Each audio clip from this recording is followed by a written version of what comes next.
Hello, kia ora, and welcome to the Creative Matters podcast, where we have inspiring conversations with artists from Aotearoa, New Zealand.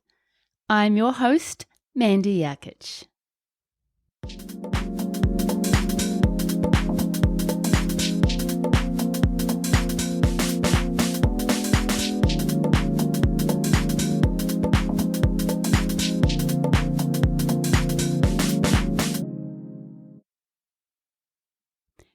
Welcome back to the Creative Matters podcast. This week I'm speaking with Natalie Holland. Natalie is a textile artist from Wellington. She produces bright and colourful punch needle pieces that feature motifs and patterns used in hiapo, which is Niuean tapa cloth, linking to her Niuean heritage. Her works are made using 100% New Zealand wool and feature botanical and geometric elements in a wide range of often unexpected, gorgeous colour combinations. Natalie's work enables her to reflect on the important woman in her life and the impact the history of women's making, sewing and crafting has had on her own creative development. The results are beautifully crafted and contemporary work that pay homage to the traditional design language of her Niuean heritage. I absolutely adored talking to Natalie. We talk about how her hiapo-inspired art has helped her to connect with her Niuean heritage and learn more about Niue. It was only 2 years ago that Natalie started her art practice and in time started calling herself an artist. She explains how she started creating her punch needle works, how research has informed her developing practice, the goals she set for herself in her first year of making, and how she put herself out there in the early days. We discuss the challenges of pricing work as a new artist and the support she has sourced to help build her art career. Natalie goes into really fascinating depth about punch needle stitches, framing, fabric, wool, lacing at the back of the work, and so much more, and how she comes up with her designs. Calling Natalie in Porniki, Wellington. Morena, Natalie. Morena, Mandy. Thank you so much for having me on your podcast. This is really exciting.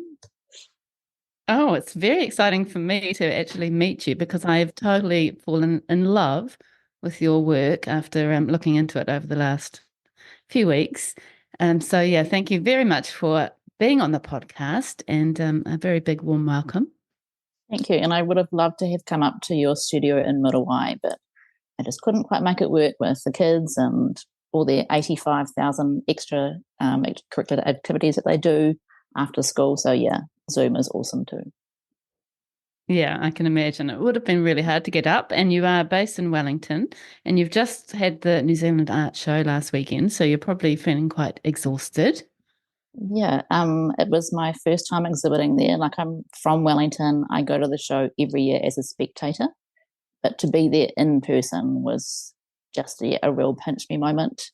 And having the fact that it was in Wellington and having all of my family and friends be able to go in and see my work, and I had loads of messages, people saying, we saw your work and it was super bright and I love the wool, and yeah, so it was awesome. But yeah, I mean, I wasn't there in person for the whole weekend, but I still visited 4 times, and then I really felt like I had to have a nap, several naps this week because I was very tired. I bet. It's so exhausting, isn't it?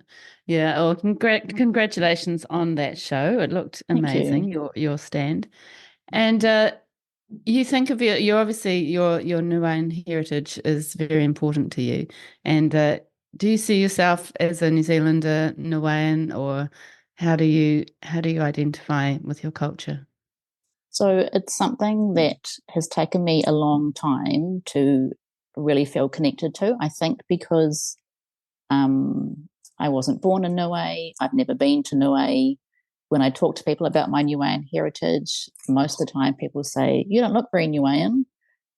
If I'm out with my mum, people say, are you adopted?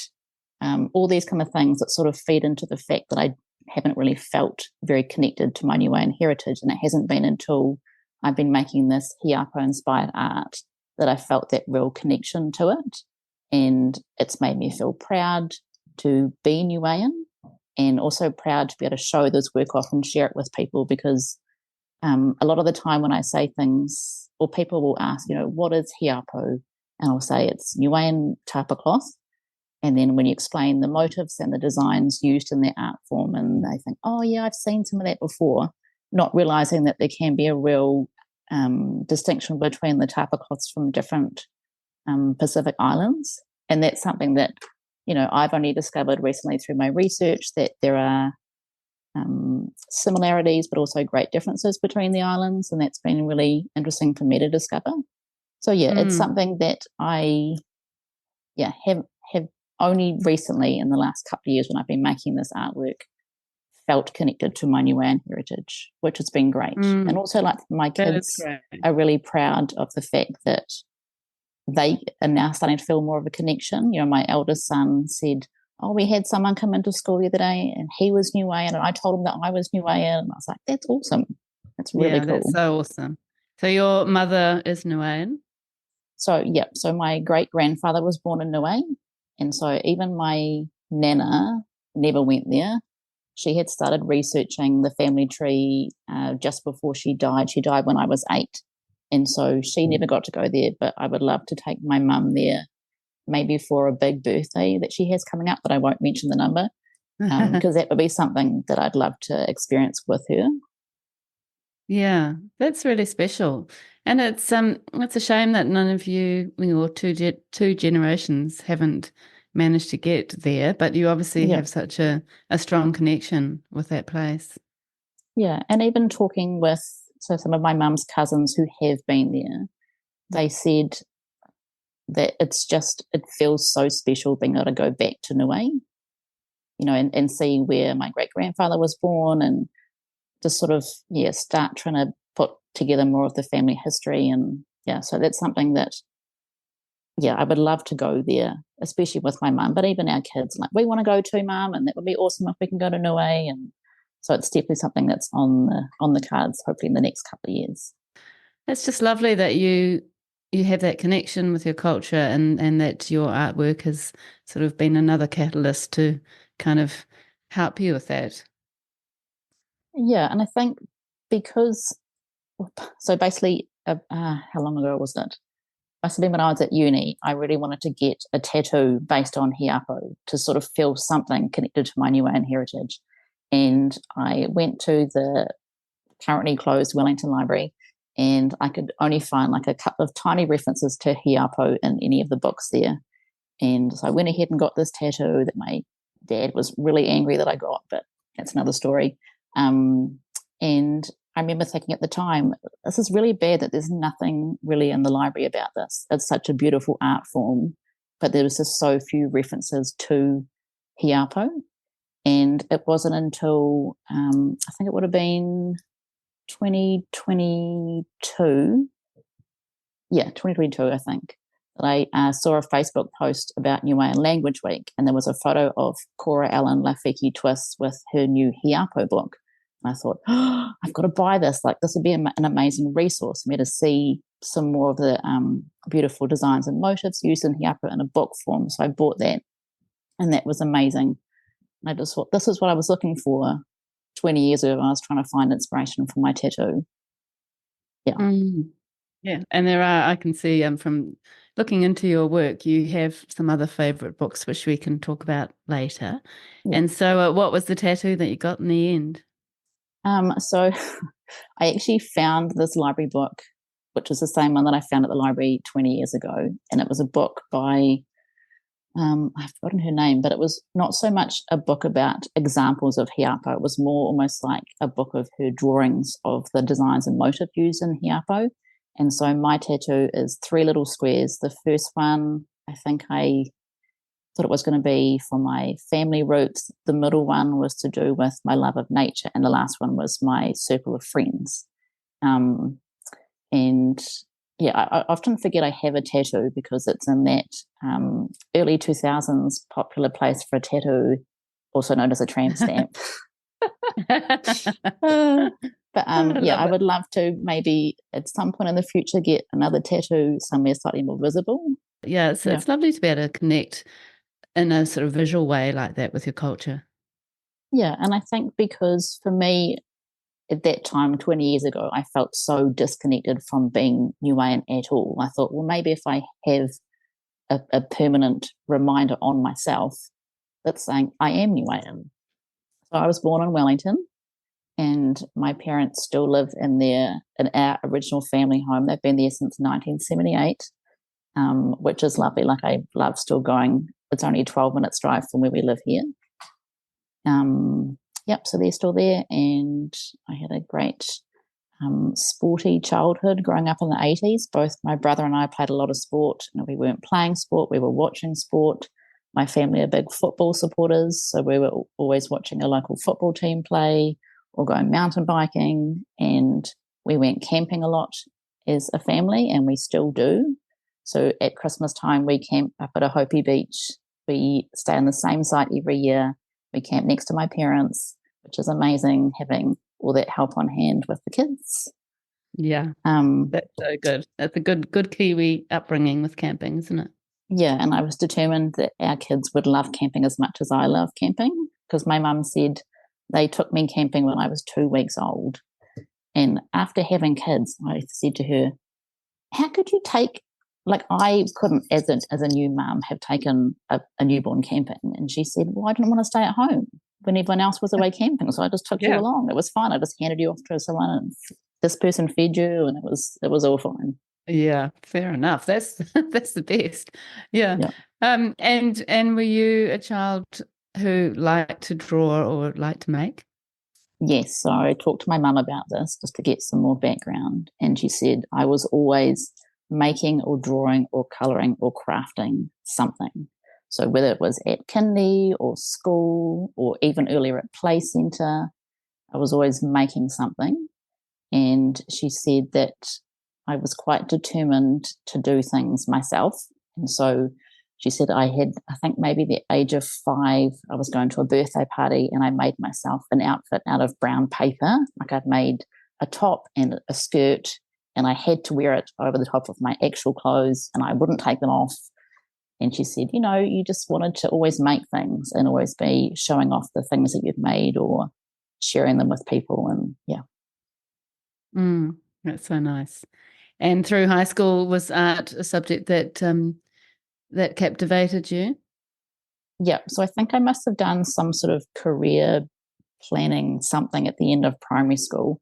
And so in year 9, I knew that I was going to take as many art subjects as possible during high school. And then I was going to go to what was then Wellington Polytechnic, but now Massey University, and do a Bachelor of Design, majoring in industrial, work for a year, and then go overseas.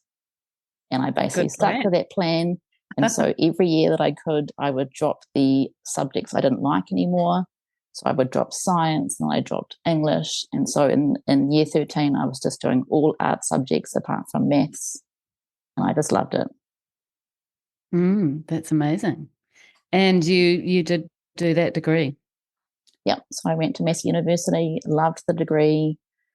It was great having it in my hometown. It was an awesome degree. It was really hands-on. I think that's why I really am glad that I chose industrial, because we had access to this amazing workshop and spray painting booth, and you could just go in there any hours of the day and make things. And I think I did an outdoor furniture project for my final year at design school and loved it, and maybe had a loose plan of hopefully one day opening up my own design studio, making things that I designed. But I was just really, really desperate to travel at that point.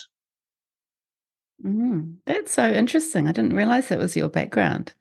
And were you thinking that you just had to have a creative career, and you loved that idea of making? And did you ever feel like you were going to become an artist within that? No, which I now find really interesting. I think I've just always had some sort of creative something on the side. So when we lived overseas, because we moved to London first, as everyone does on their OEs, and I actually didn't like living there. I felt really out of place. I felt like a tiny speck in this huge city. And I had some little design jobs there, and I had some internships, and it was fine. But when I couldn't find design work, I joined a temp agency and started doing medical typing.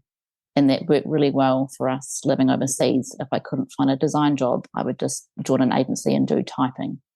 And we moved from London to Vancouver and then to the Sunshine Coast in Australia. And so I knew before we moved back to New Zealand that if I could still have some sort of work as the typing work kind of in the background, then that would let me have an income, but I could kind of just potter away doing something creative on the side. I was doing a lot of sewing while we lived overseas. So my mum taught me to sew when I was 7, I think.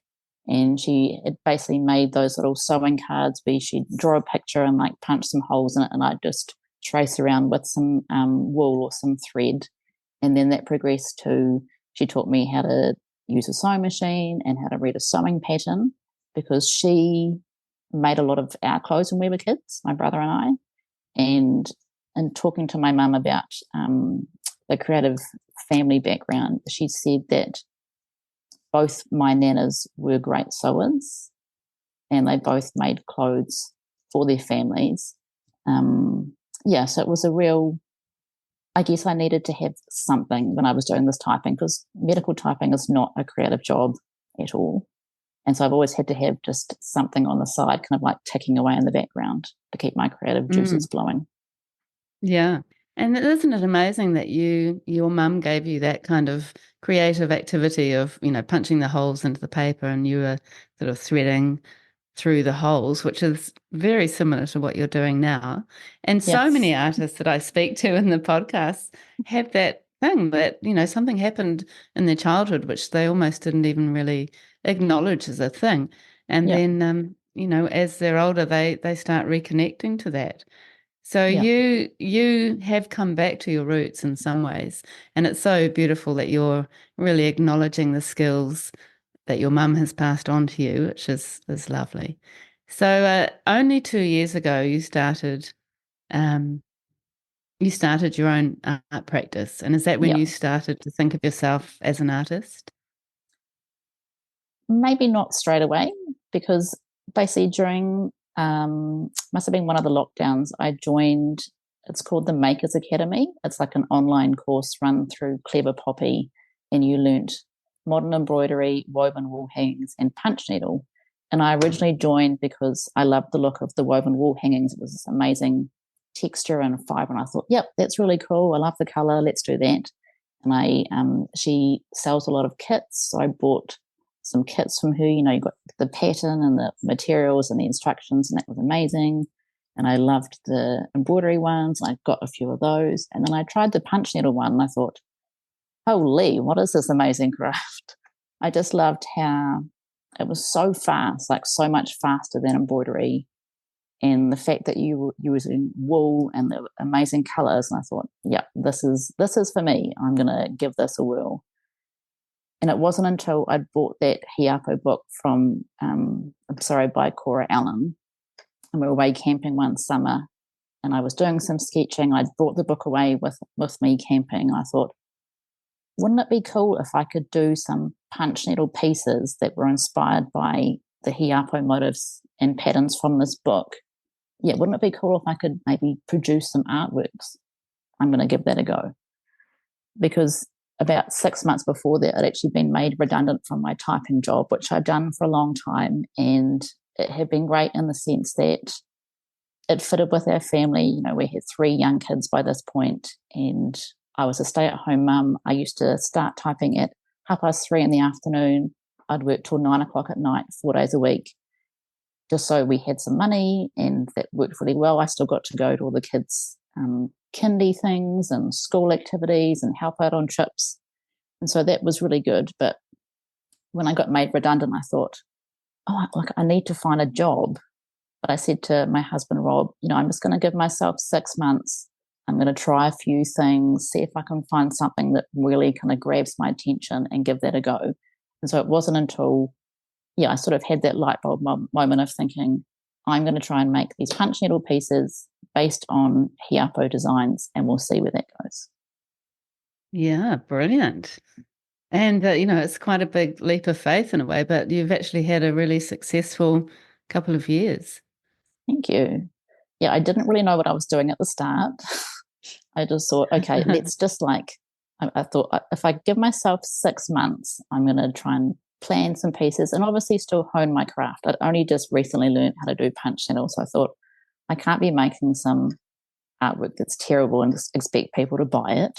So I spent a lot of time, perfecting my craft, researching hiapo, coming up with some designs, going down the whole route of trying to get things framed. My brother-in-law is a builder, and so he did some custom frames for me.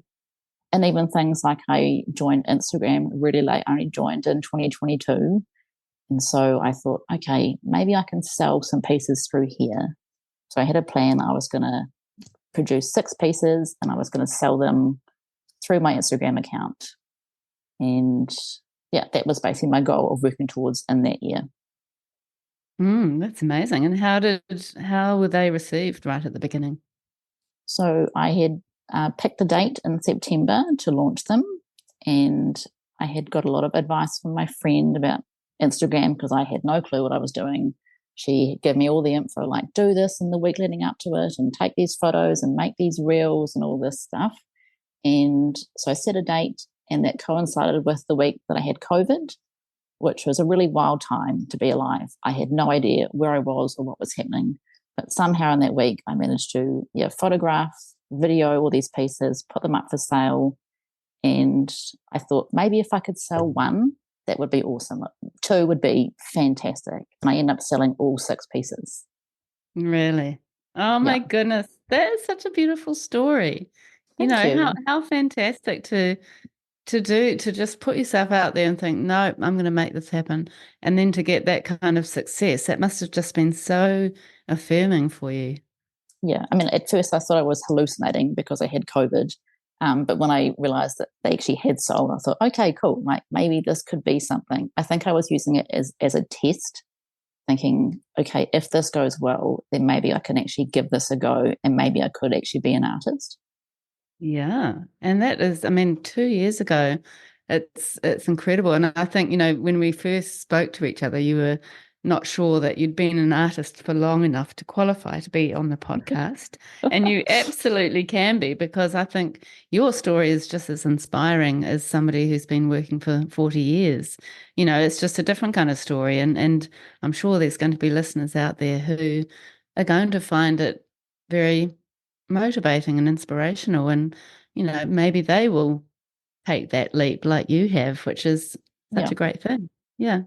I think my plan was always once our youngest was at school, then I'd have more time and then maybe I could start sort of putting more effort into my creative practice.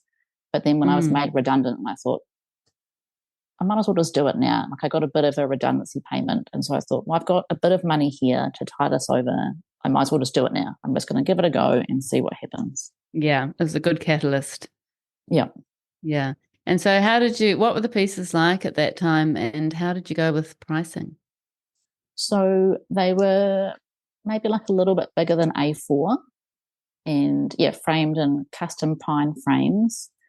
And I hated pricing them. I still hate pricing. It's one of the things that I hate to work on. And I think I priced them at, they were $245 each, which for me at the time felt like so much money. I thought, no one's going to want to pay this for these pieces. I'm just an artist. Like, this is my first collection. But I thought, I've just got to put some number on here. We'll just put this number and we'll just see what happens. And they sold, which is so Yeah. good. And the pricing sort of 2 years on, have you been sort of gently increasing the price from there? Yeah. So I've been slowly increasing it. And I think as my pieces have increased in size, not only that, but my pieces are becoming more refined. I think back to those first pieces I made, and they were using my biggest punch needle tool, which you don't get a lot of detail with. And so now I look at the pieces I've done recently and they're way more detailed, way more refined. But I still find it so hard to price things. If I price things based on the number of hours I put in, it would be in the thousands of dollars. And I don't feel like as an artist just starting out, I can command those kind of prices at the moment. Maybe in 10 years' time, possibly, but at the moment, I don't think I can. So I still don't think I've found that sweet spot of my works being priced at the right point yet. That's a really tricky one, isn't it? Yeah. Are you actually with any galleries, and are they, and if so, are they able to help you with that? I guess they are. So I've got my work in an online platform called Oyster and Moon. They're based in Auckland. And I actually got onto them. I had seen a post on Instagram that said something like, "We make the business of creating less scary." I thought, oh, what's that about? So I had a look, and they were offering a free mentoring program to Māori and Pacific creatives. And so I signed up to that, and I did that at the end of last year, I think.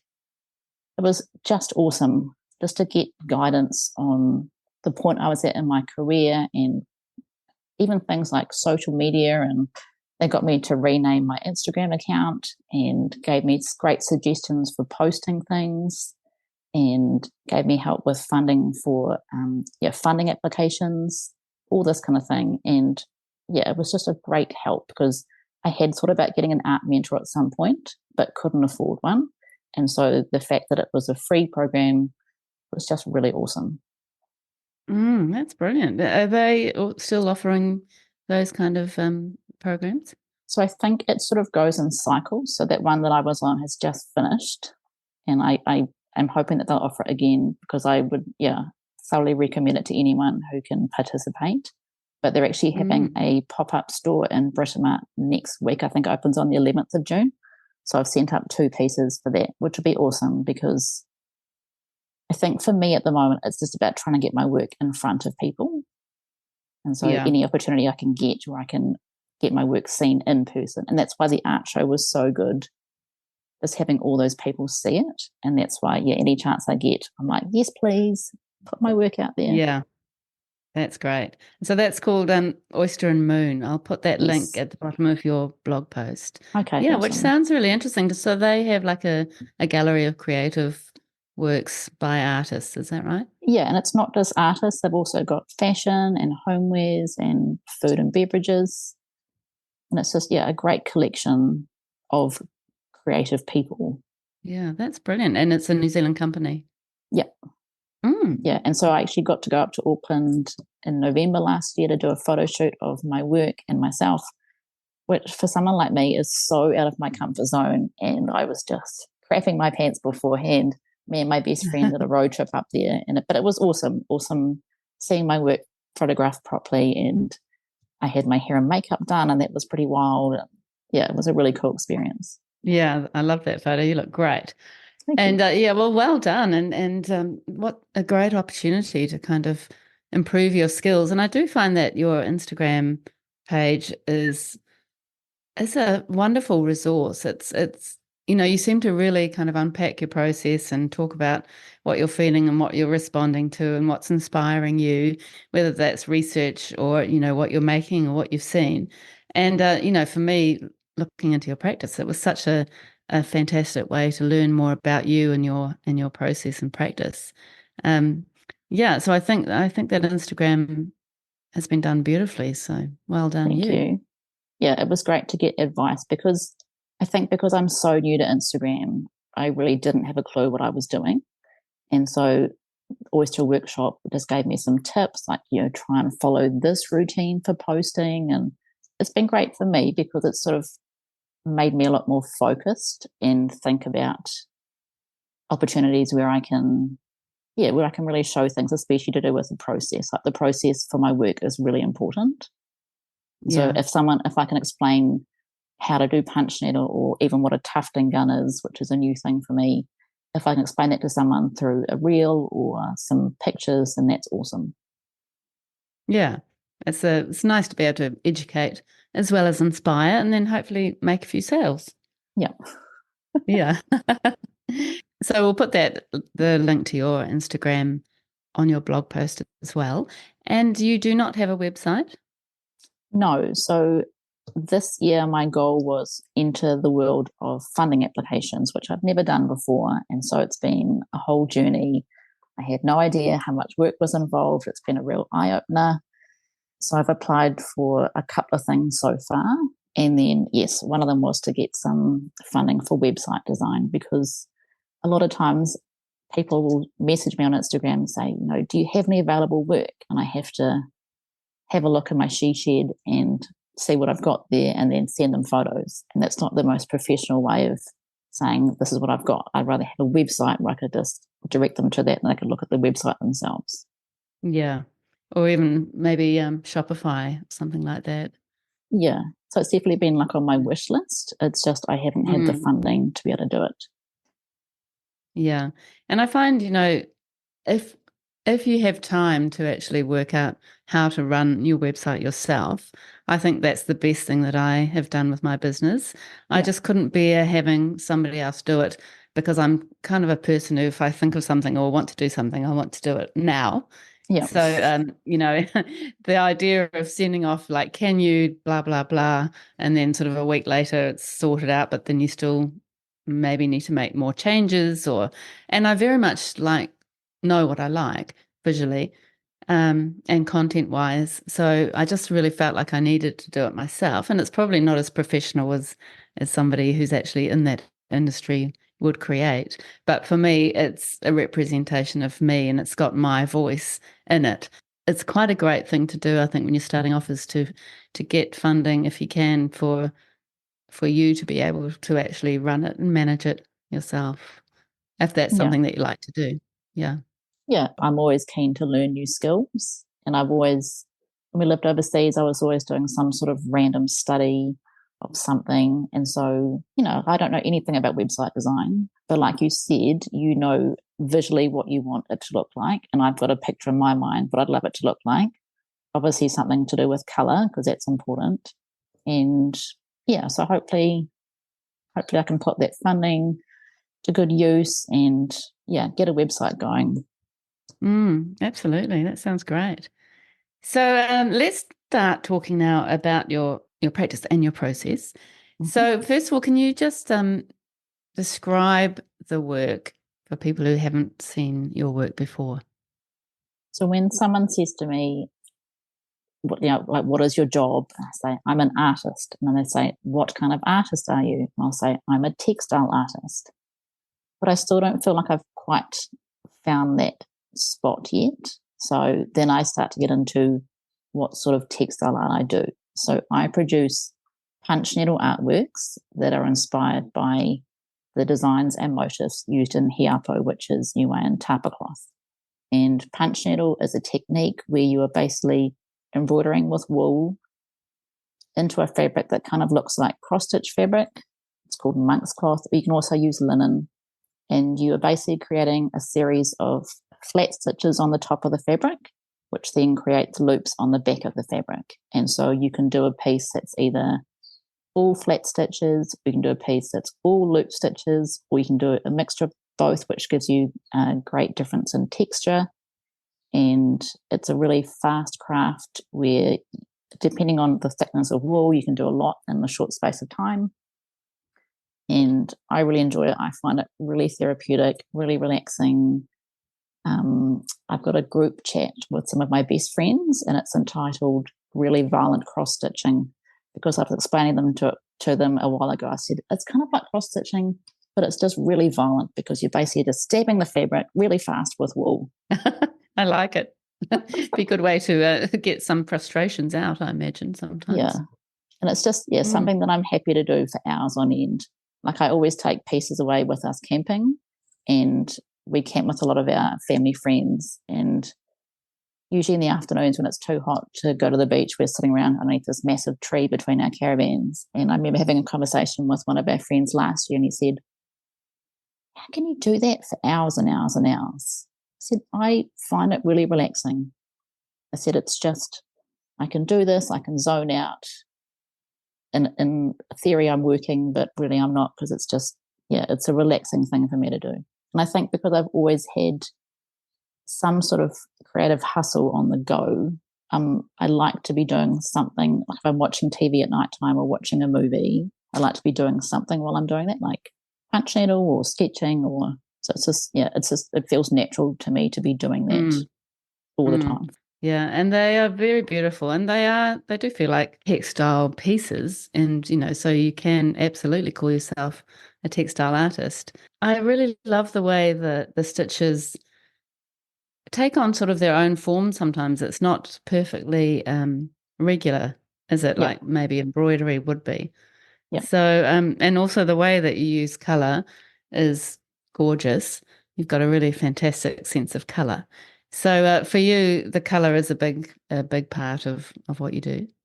Yeah, it's a huge part. And I think because traditionally hiapo is just black and white, really. It's obviously the colour of the hiapo itself and then with black ink over the top.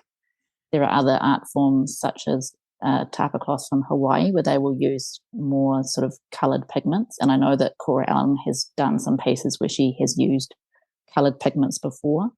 But I thought, right from the start, I really wanted to make super colourful pieces. And that's not to say that every one of my pieces is like a rainbow. I've found that a lot of my pieces will have contrasting tones. And I've got a few sort of go-to colours now. I've got a local wool shop here in Wellington called the Wellington Sewing Centre, and I buy a lot of my wool through them. And I was saying to Joe, the owner, the other day, I get a lot of inspiration even from her store, just the way they've got the wools displayed. I've even found colour palettes they might have had a peach and a grey next to each other that looks really cool. Not something that I would usually pick myself, but I thought, oh, no, I love that. And so then I'll use it in a piece. And so I've got sort of go-to colours that I use a lot. Often there'll be some sort of pink in there and an orange. And I've got a favourite peppermint green that I use a lot as well. And you love pink and red combined? Yes, so that was one of my first pieces I ever did. And it was inspired. I bought a piece of fabric because I'm a big fabric hoarder, and my mum always tells me off for buying more fabric. I've got a large fabric collection in my she shed, and I had bought a piece of fabric in Rarotonga when we went there a couple of years ago, and it was pink and red. And so I'd always had that in the back of my mind, like that'd be a great colour combination to use at some point. So one of those first pieces in that September release, I did a pink and red piece. So beautiful too. Yeah. And I guess it would be nice to talk about your exact process. So I have heard of the tufting gun, which you did a course on, so we can talk about that a bit later. Can you tell us about the actual punch needle and how that looks, and if there are variations of those in different sizes? And then go back right to the beginning of your process and tell us how you form the design.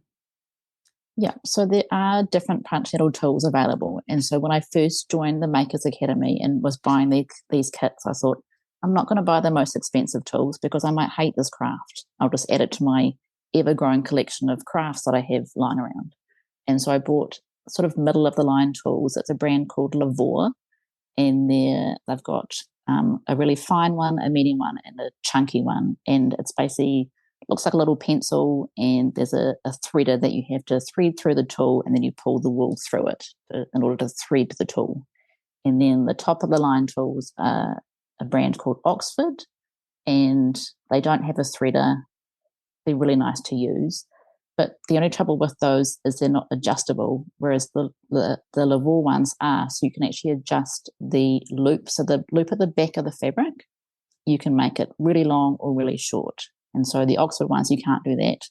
Yes, they've all got pros and cons. Because I'm usually working in a mixture of loop and flat stitch, I'll keep the loops quite small. So you're still getting texture, but you haven't got this massive difference in height of loops to flat stitch. Interesting. And the monk's cloth does, like, say, have those tiny holes in it. So you're actually going up one hole and down the next hole.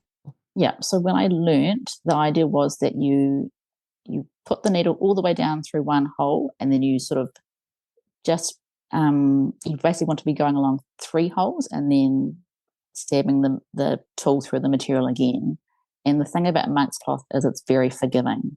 So what I like about punch needle is sometimes I might do a section and think, actually, I don't like that. And you just pull the wool out, and then you use the edge of the tool to sort of push the holes back together, which is awesome. Wow. Yeah. You can do it maybe 2 times, and then the material is basically saying, stop that. I've had enough, like, stop attacking me. And you can do it on linen as well, but for that you need to use a really fine punch needle tool. So I usually just use monk's cloth just because of the fact that if I need to change something, it's not a big deal. I can always redo a piece. And the linen, do you have to use embroidery thread, or can you use embroidery thread with the punch needle?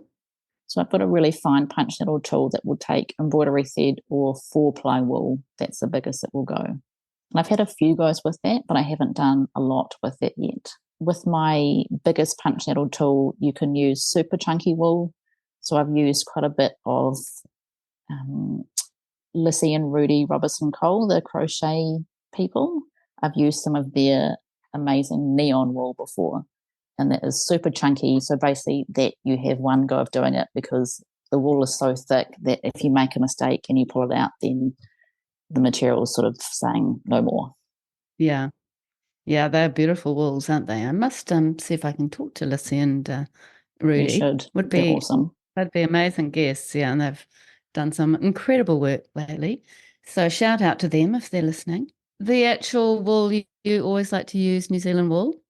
Yeah, so I made a point at the start that I was only going to use New Zealand wool.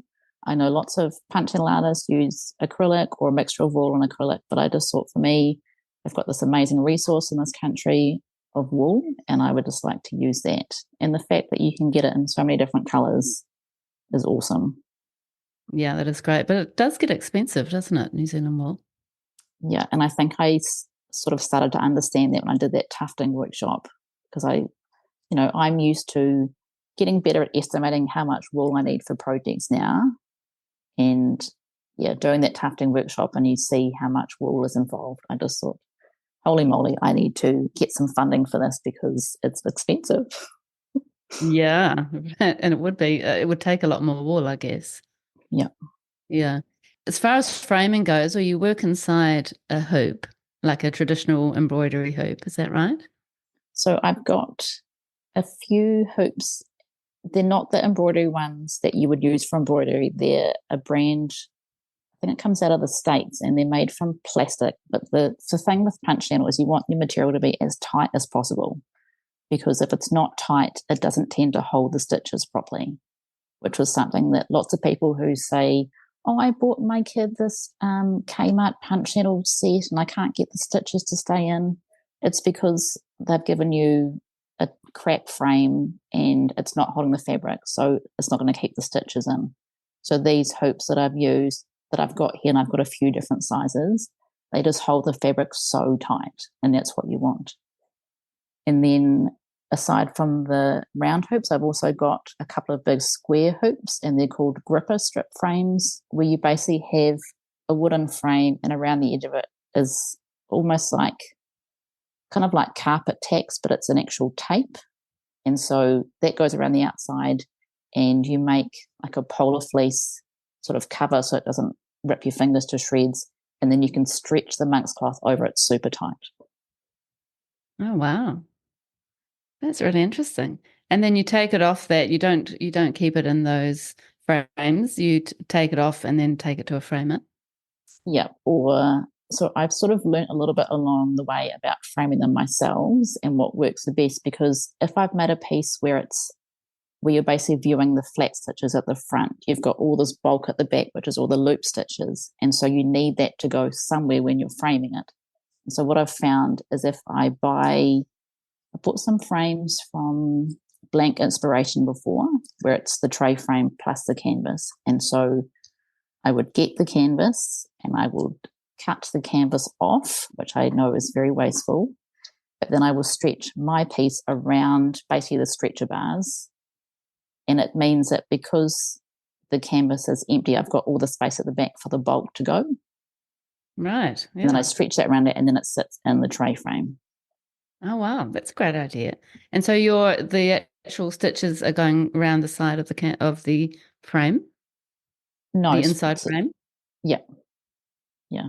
But the framing's been a bit of a journey, and I've been lucky enough to work with an amazing framer in Wellington, Lauren Redican. She works with Wallace Studio, and she's been really good, especially when my pieces, if I've been doing big circular pieces and like I said, there's so much bulk at the back. We've had to really work out how to frame them so they'll sit in the frame properly. And she was really good working on that big piece that I did for the art show, because that was a real collaboration, because I said to her, this piece is meant to be wearable, so how are we going to frame it so in theory it can come off the frame and be worn, but it still needs to look like it's being displayed. I've been really lucky to work with her. Yeah, that's amazing. So when you're doing, just back to when you're doing your own frames, how do you actually stretch? Are you stretching the monk cloth and the stitches over the frame? Yep. And how do you do that? I think for the round pieces, so I was taught by Lauren to do lacing at the back of them. So basically you do like a running stitch where it kind of starts bringing the fabric in, and then you start lacing, where you're basically just doing a knot from one side, running it to the other point of the piece, and just doing that 5 gazillion times. So you end up with like this big spider web of fabric, and that just keeps it super, super tight. Going back to the beginning of your process before you're actually onto the stitching, how do you come up with the design, and do you do lots of drawing first? Yes, so I do lots of drawing, and this is something that's just been ingrained in me forever. I've always had sketchbooks on the go. I still do now. We've got 3 kids who are always at football training or futsal practice or something, so I've always got time to sketch and draw things. If I don't have a sketchbook, I'm drawing on the back of receipts and sticking those in my sketchbook.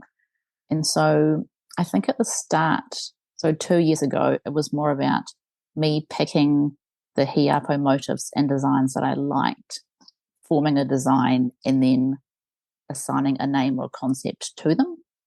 But I think as my practice has gone on, it's sort of in the reverse. So I'll basically come up with a concept, or there's an idea that I like, and then I find motifs and designs to fit that concept, and then come up with a design.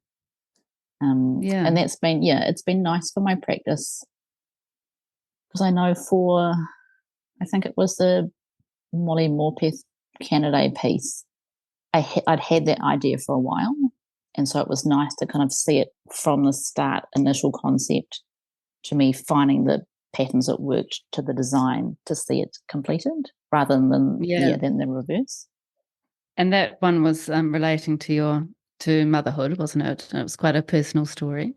Yeah, so I thought, I've got this huge treasure trove of experience as a mum of 3 kids, and I thought I've got to, pick bits out. It's not always glamorous, and I think that was one of the things that I wanted to talk about, that I always struggled with the newborn phase, and for me, there was always, not exactly at 6 weeks, but around that 6-week point, there was something that would shift, and I would just think, okay, like, it's getting a bit easier, and it's not quite so.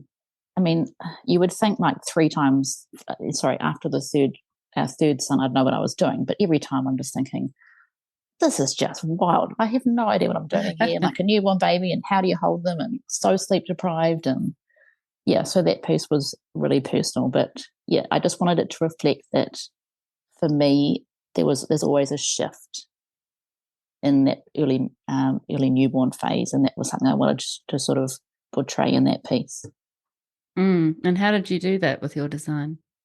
So the work was entitled "In the Shadow of a Moanga," which is mountain in Niuean, ka tini, which means garden starts to bloom. And so it was the idea that sort of in the trenches at the start, where things are really hard and you're up all night and all that stuff, that when there's that shift, you sort of feel like, I can do this, and the new version of me can sort of start to bloom. And so there's a pattern that's used in hiapo, like a triangle border pattern. And so I thought, well, that could be like a mountain. If I use colours, I think I used a navy and a slightly lighter blue to represent that. And then I used some of the like the leaves patterns to create like a little flower bit in the middle, and that could be the garden.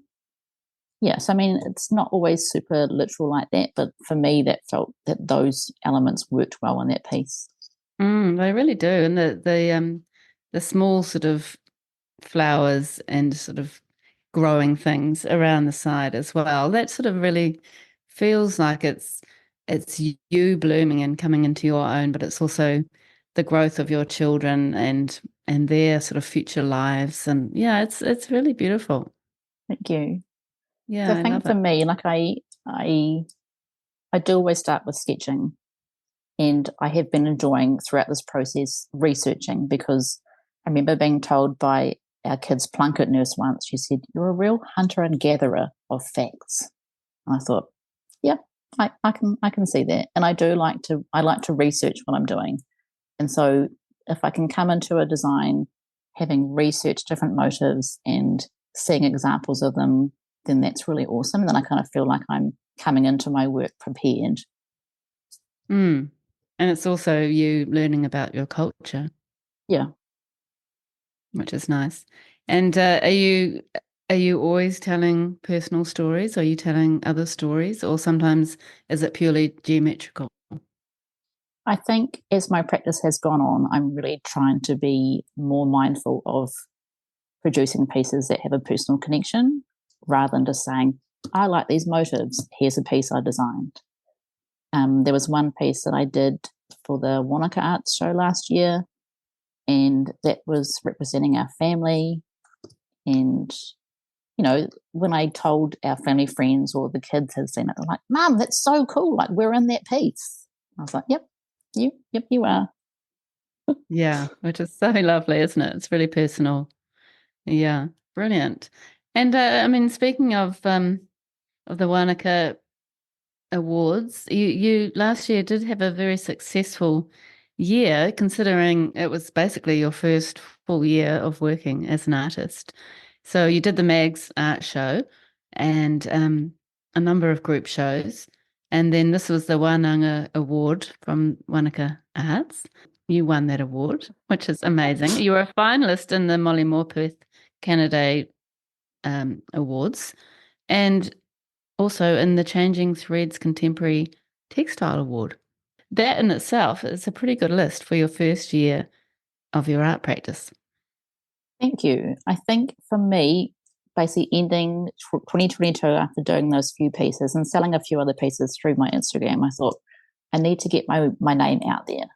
So what's the best way I can do that? So I thought I'll try and get in some group shows and some group exhibitions. I'm going to enter as many art awards as I can, which for me, because my works take so long to make, was not a lot, because I couldn't just smash out a piece in a few days. It had to be planned. And so I'd seen the Changing Threads Award, and I thought, yep, that's perfect. I've got a piece underway. I'm going to enter that in there. And that was awesome to be selected as a finalist, because I thought, there's some amazing textile artists in this award. And so if I could be part of that, that would be awesome. And then I think, I just entered a few different group shows, and I got asked to be in the Mags Art Show.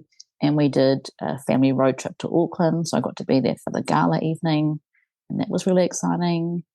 Yeah, so I thought that's my goal for this year. Enter lots of stuff.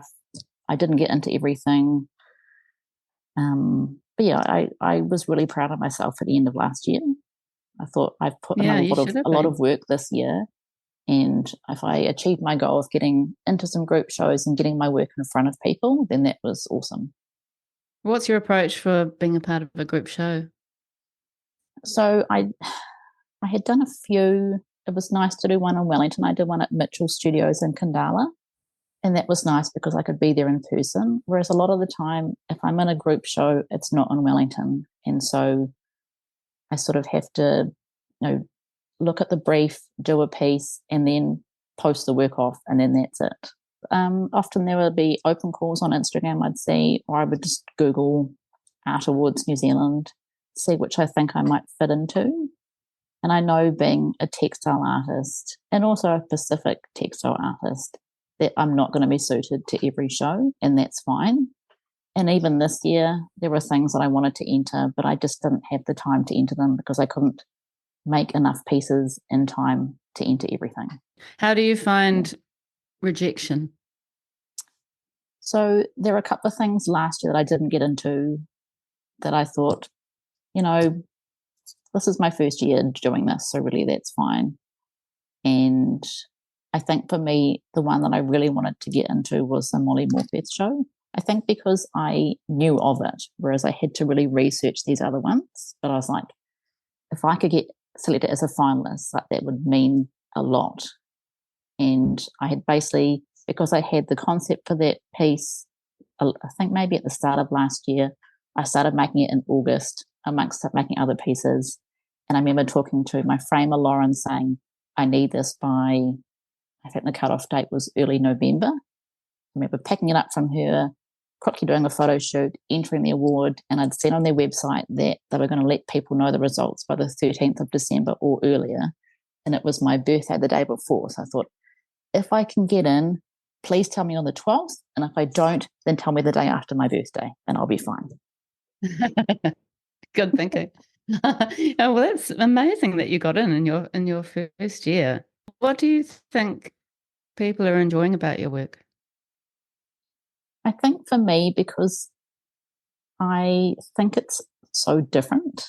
Like punch needle's not something new. It's been around forever.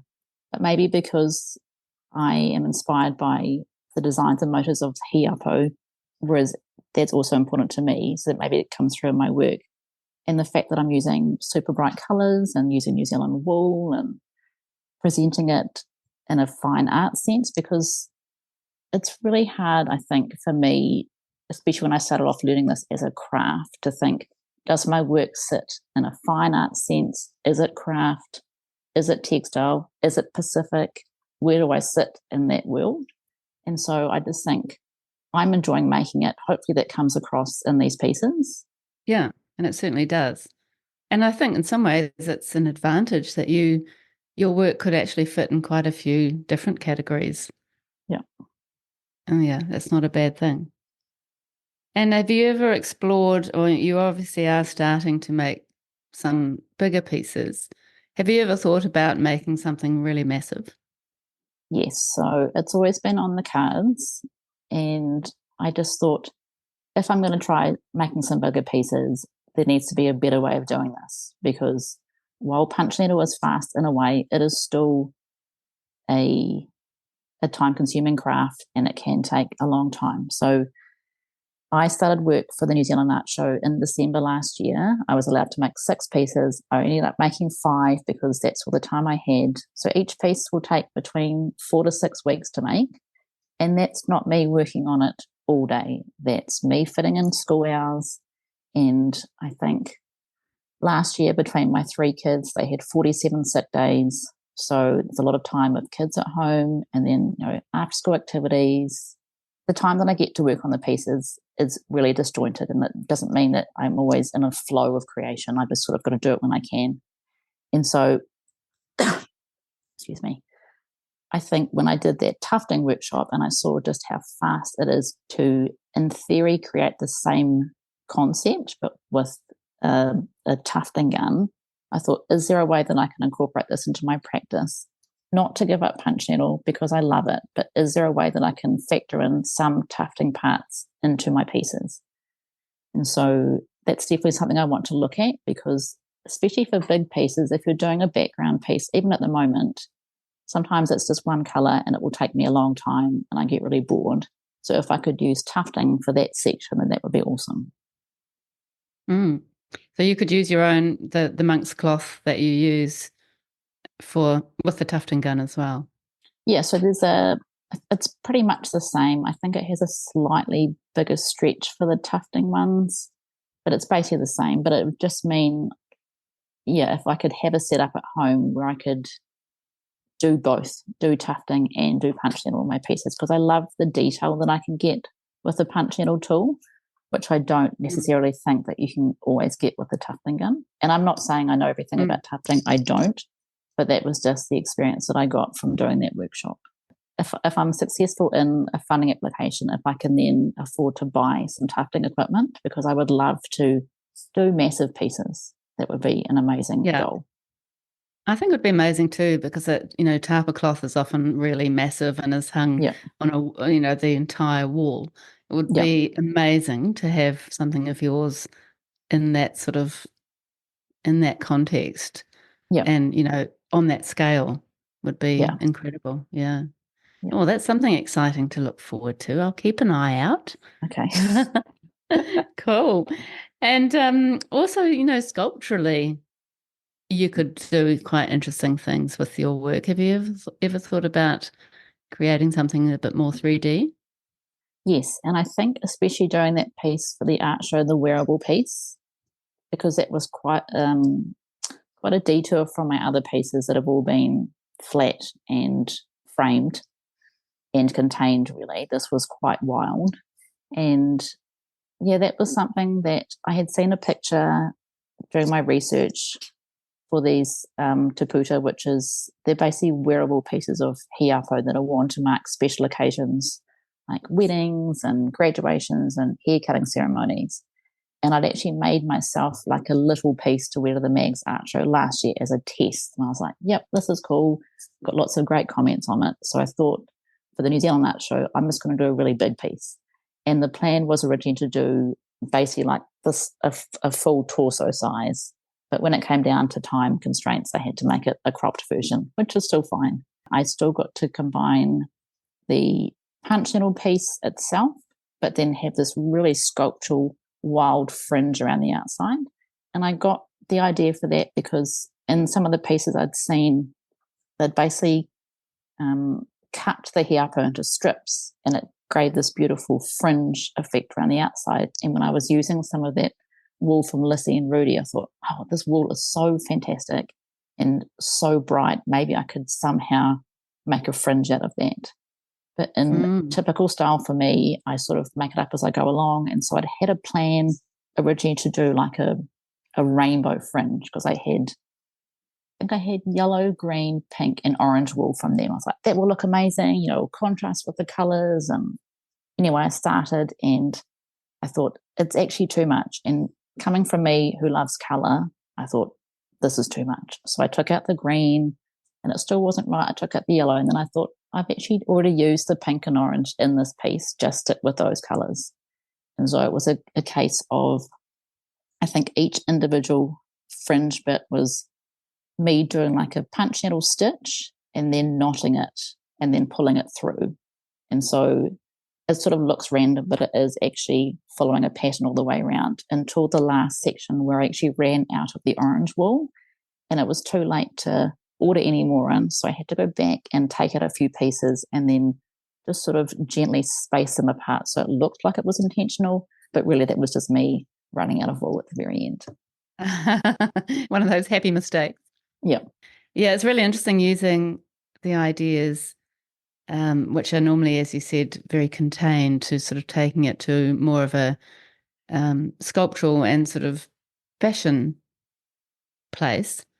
Yeah. And having that lovely texture to be worn. Even the pink and red one that you did, that looks, it's hung on like a necklace, isn't it? It's hanging on your body. I feel like there's so much potential for you there as well, even world of wearable art, or, there could be many other avenues that you could explore with that. Yeah. And actually the world of wearable arts is something that I've always wanted to enter. And I just never had thought, I don't know what I come up with. But now, because I know even last year there was a crocheted piece that I think was one of the finalists. And so it's definitely something I would be looking into. My mum and I actually going along this year, which will be exciting.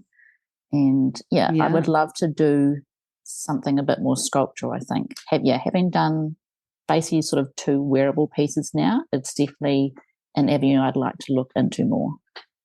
Yeah, I can see that. Well, you'll have to speak with Beatrice Carlson, who I spoke to way earlier in the podcast, and she's done, I think, 10 World of Wearable Arts. Wow. I'm not sure if you've heard her episode, and she'd be a great person to have a chat with. All right, I will. Thank you. Yeah. As far as commissions go and prints, I was wondering if you'd ever thought about potentially getting prints made of your work, because sometimes with the right printer, you can really pick up that textural element. Have you thought about prints, and do you consider commissions? Yes, so I've done a few commissions in the past, and it's a process I've never really done before. And so I was talking to an artist friend about it, and she said, you're just going to make sure that you were happy with the final commission piece at the end. Although you're doing a piece for a client, she said you still have to be happy with that piece at the end. You know, it feels like yours, it looks like yours, and it is yours, even though it's based on what the client wants. And so I've done a few, which I've loved doing, only little pieces, nothing too big yet. And I've got a piece that I've said I would do for a friend after the art show. And she's sort of said some pieces that she likes of mine and a colour. And so that will be quite interesting. But I think I need to be mindful that what I'm producing definitely stays true to myself. Because I think sometimes it would be easy for me to say, yes, I will make you a piece. I think for me, because when I'm designing a piece, I'm not coming into it with a fixed plan, like it sort of evolves as it goes. So if someone came to me and said, I want this, this, and this, and this piece in this colour, I might find it hard to say yes. And I obviously want to, please the client. They're going to pay me to do a job, but I need to make sure that I'm comfortable with the design that sort of takes the essence of what they want, but it's in the end, it's me making it. So I need to be proud of that piece. Absolutely. Can you see your work going into different themes away from your Niuean culture? I had a family friend ask that at Christmas time, and I think I'm really happy with this at the moment. And I know that there are so many patterns and motifs that I haven't used before, I haven't combined in a design. So I think I'm just going to stick with this. And just in terms of prints, I was actually talking to an artist at the art show, and she suggested someone that she uses to take photos of her work. And I said, oh, yep, I'll have a talk to them. But what I've really wanted to do is to do screen printed versions of my patterns. Because when I was off on maternity leave with our youngest, I did a screen printing course and loved it and thought, man, like this is such an awesome medium. And so we had an old desk at my parents' house. So I got my husband to make me a screen printing table in their garage, which is now my she shed. And yeah, it's something that I want to look at, I think, because then I'll be more involved in the process rather than me handing that off to someone else to do. If I can stay and do the medium and do the process myself, that's a better way of achieving that. Totally. I love that idea. I also love the idea of lino cut printmaking with your work. Yeah, I think that'll be really suited. Yeah, it'd be quite lovely. I feel like there's just so much you can explore around that theme, whether it's different materials or exploring scale or different media, different type of actual art making, which is quite exciting, isn't it, really? I'd love to be able to factor in some sort of sewing aspect to it. So, if I end up getting my patterns made into fabric that I could then make stuff from, because I still love sewing. Yes. Like I don't get to do much of it now, but it's still something that I, again, find really relaxing and are happy to, have a project for a day. So if I could sort of factor that in somewhere, that would be great as well. Really beautiful thought of making fabric. Yeah. And then cushions would be quite gorgeous. So just going back to your process, I meant to ask you how you draw up your designs and do you make patterns? So I am still pretty old school. I still like sketching, and then I will do basically like a big marker drawing with a vivid. And then I'll do colour studies with felt pens. I'll go and raid my kids' felt pens. And I'll go down to my she shed and have a look at my wool that I've got in there to get ideas for colours. And once I've got a final design, I use my really fancy light box, which is our window, and I tape the pattern to the window. I then tape the monk's cloth over the pattern. I trace it with the pen, and then I stretch it over the frame. And so that sort of process from initial sketch to the trace design can take a while if I'm sort of stuck on different elements I want to use, or if I haven't quite worked out a colour palette. But sometimes that can change, and that's why I like punch needle, because like I said earlier, if I don't like a bit, I just pull the wool out and you can replace it with another colour. Yeah, which encourages you to be a little bit more experimental, potentially. Yeah, and I don't always, in my mind, I might have. So I've got a favorite pair of sneakers I've got neon orange and pink and purple and green, I think, and that's been an inspiration for a lot of color palettes. But sometimes in my head, I'm like, yes, it will look great with a navy or a red or something, and I'll start and I'll think, no, this looks really gross. I need to pull that bit out. And so that's why I like, it's quite forgiving, and you can make a mistake, which isn't really a mistake. It's part of the process of working through the design. It's just so interesting, Natalie, and I have really enjoyed talking to you. It's such a fascinating process. Okay, so it's time for the questions. What would you say to your younger artistic self? So I think for me, because I always thought there would be a better time to start, like I'll wait till I have more time, I'll wait till our youngest is at school, and I wish I had just started earlier. Would have started making, started exploring, started just creating more stuff, and maybe I would have reached this point earlier. Hindsight's a great thing, and it took for me being made redundant to kind of get a kick up the bum to be like, just give this a go. You've wanted to be a creative forever. You should just do it now. What do you think is your biggest challenge as an artist? At the moment, I think it is trying to make any sort of living as an artist in the current economic climate. Like, it's really hard. It's really hard at the moment. And I know I'm not the only one who feels like that, but I think, at the moment, art is considered a luxury purchase for many people, including myself. And so you sort of have to get out of the mindset of every piece I make, someone's going to want to buy it. Like, they might want to buy it, but maybe they can't afford to buy it at the moment. And I was talking to my friend the other day, and she said, you've got to think about things like the New Zealand Art Show, where people might come 1 year and see your work for the first time and think, that's awesome. Then they might come a second year and think, oh, there's that artist I remember from last year. I still like her work. And then they might come back this third year and then be in a position to buy it. And she said, art is a long game. And I was like, I need to keep that in mind. Yes. Yeah, it's tough, but that's true. And which artists inspire you and inform your work in some way?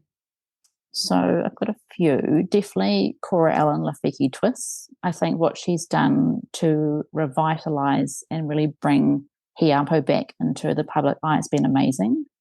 She's an amazing practitioner. She's very generous with her knowledge.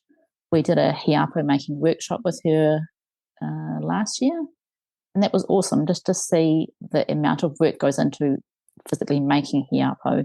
And then when you see some of her huge pieces in real life, you think that would have taken you a gazillion years. I'm really grateful that she made that book, because if I hadn't bought that book, maybe I wouldn't have started on this journey and got to where I am now. Also, Lissy and Rudy Robinson Cole, we talked about them a bit earlier. So they're the crochet extraordinaires who've made Wharanui Harikoa, and I just love the way that they collaborate with other artists, and they're really joyful, and I've met them a couple of times in person, and we chat on Instagram, and they're just the most lovely people. Same thing, very generous with their knowledge, and I love using their wool in my work. I'm also really inspired by one of your previous guests, Fleur Woods. I think she's just the most amazing textile artist. Her pieces are so full of colour and different mediums and materials, and the way she combines them is just amazing. And I am really inspired by her business side as well, with her running workshops and kits and wall drops and her beautiful book. So that's definitely something that I would like to try and sort of go down that road of maybe expanding my business just from an art practice into something else. And the last person, she'll probably hate me for talking about her, is my friend Charlotte Sargate, and she's an amazing floral artist from Wellington. Our kids are in the same class together at school, and so we sort of found each other in the playground a while back, and it's been awesome seeing her journey as an artist and where she is now. She's doing really well, but also just to have her as an artist friend who we can bounce ideas off and talk about the crap stuff. And she's been really good at giving me tips for Instagram and pricing and how to write an artist bio and all those sorts of things. So I'm really lucky to have her. That's great. Everyone needs someone like her. Yeah. Yeah, so good. And although you probably have covered it, why do you make the work you make? I think for me, because I feel like I've finally found my creative jam after all this time, after always having something on the go, whether it was like knitting or sewing or cross stitch or anything. I think I feel really comfortable in the spot that I am now, and the fact that it's allowed me to connect with my Niuean heritage and celebrate that and feel proud to be able to produce work that really shows that off. I think, I feel really lucky that I've just sort of found my spot. Yeah. Oh, well, thank you so much, Natalie. It has been a really, really beautiful chat. I've really enjoyed meeting you and hearing all about your very inspiring practice. And, it is great to hear from people who haven't been making for that long because, you are on such a learning journey yourself. And so there's so much you can give to other people who either want to be on that journey or who are on that journey themselves. And it's such a different medium that you work within, and it's really interesting to hear all about the actual process and how you go about creating these beautiful pieces. So, thank you very, very much, Natalie, for being on the podcast. Thank you so much for having me, and I feel really lucky to have had the chance to talk with you. Like I said earlier, I've listened to lots of your episodes and feel really lucky that I could be a part of this.